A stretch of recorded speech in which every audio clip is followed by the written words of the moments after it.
आइए आज एक बहुत ही पुरानी लेकिन हमेशा काम आने वाली कहानी को समझते हैं। ये कहानी है एक शातिर शिकारी की, एक ऐसे समाज की जो उस पर यकीन कर लेता है, और एक उस अकेले समझदार जीव की जिसे सच दिखाई दे गया था। तो सब कुछ शुरू होता है एक बहुत ही सीधे साधे लेकिन खतरनाक सवाल से। एक आलसी बगुला सोचता है, बिना मेहनत किए मैं हर रोज दावत कैसे उड़ा सकता हूँ। और बस यही एक छोटा सा स्वार्थी ख्याल एक बहुत बड़े भयानक धोखे की वजह बन जाता है। तो कहानी की शुरुआत होती है एक तालाब से। तालाब जो कि एकदम जिंदा दिल है, जीवन से भरा हुआ है। लेकिन हमारा ध्यान है एक ऐसे बगुले पर जो अब जिंदगी चलाने के लिए मेहनत नहीं करना चाहता। देखिए, उसका इरादा बिल्कुल साफ था। वो बूढ़ा हो चुका था, आलसी था और उसकी नज़र भी कमजोर हो चली थी। अब वो शिकार करने की मेहनत से बचना चाहता था, तो उसने अपनी चोंच चलाने के बजाय अपना दिमाग चलाने का फैसला किया। तो उसका हल क्या था? उसने क्या किया? उसने तालाब के किनारे जाके खड़े होकर दुख के झूठे आंसू बहाना शुरू कर दिया। मतलब पहला कदम कोई हमला नहीं था, बल्कि एक परफॉर्मेंस थी, एक ऐसा नाटक था जिससे सबका ध्यान उसकी तरफ खिंचे और लोगों को उस पर दया आ जाए। और अब शुरू होता है असली खेल।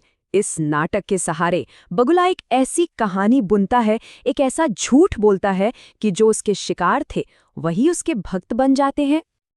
उसकी योजना बहुत ही शातिर थी, कोई छोटा मोटा झूठ नहीं था। देखिए, इसके 4 कदम थे। पहला, उसने कहा कि उसे आध्यात्मिक ज्ञान मिल गया है। दूसरा, उसने 12 साल के सूखे की झूठी भविष्यवाणी कर दी जिससे सब डर गए। तीसरा, उसने एक नकली सुरक्षित तालाब का लालच दिया। और चौथा, उसने कहा कि सबको वहां तक सिर्फ और सिर्फ वही पहुंचा सकता है। और वो कहता क्या है? मेरी बची हुई जिंदगी अब दूसरों की सेवा में ही गुजरेगी। सोचिए, कितनी चालाकी से उसने अपने शिकारी इरादे को एक महान त्याग और बलिदान का रूप दे दिया। और बस इसी बात ने पूरे तालाब का दिल जीत लिया। फिर क्या था? तालाब के सारे जीव जयकारे लगाने लगे, बगुला भगत की जय हो। असल में उनका डर और उनकी उम्मीद दोनों ने मिलकर उन्हें सच देखने ही नहीं दिया। उन्होंने अपनी जानें उस बगुले के भरोसे छोड़ दी। अब जब तालाब का भरोसा मिल गया तो बगुले का असली भयानक काम, रोज का काम शुरू हो गया। यहाँ एक बहुत बड़ी विडंबना है। तालाब के जानवर क्या देख रहे थे? वो सोच रहे थे, अरे वाह, दूसरों की सेवा करके ये तो कितना सेहतमंद और चमकदार होता जा रहा है। लेकिन सच्चाई क्या थी? सच्चाई ये थी कि वो एक एक करके उन्हीं को खा रहा था। और ये है वो सच जो तालाब के निवासियों से कोसों दूर था। तालाब से बहुत दूर एक सुनसान चट्टान पर हर गुजरते दिन के साथ हड्डियों का एक पहाड़ खड़ा हो रहा था। ये उन सब का आखिरी ठिकाना था जिन्होंने बगला भगत पर भरोसा किया था। लेकिन हर धोखे का अंत होता है, और इस कहानी में भी इस एकदम परफेक्ट धोखे को चुनौती मिलने वाली थी। और ये चुनौती कौन देने वाला था? एक ऐसा जीव जो सवाल पूछने की हिम्मत रखता था, एक केकड़ा। एक दिन वही चौकन्ना केकड़ा जिसने सबसे पहले बगुले से बात की थी, वो अपनी बारी मांगता है। वो कहता है, मुझे भी बचाओ।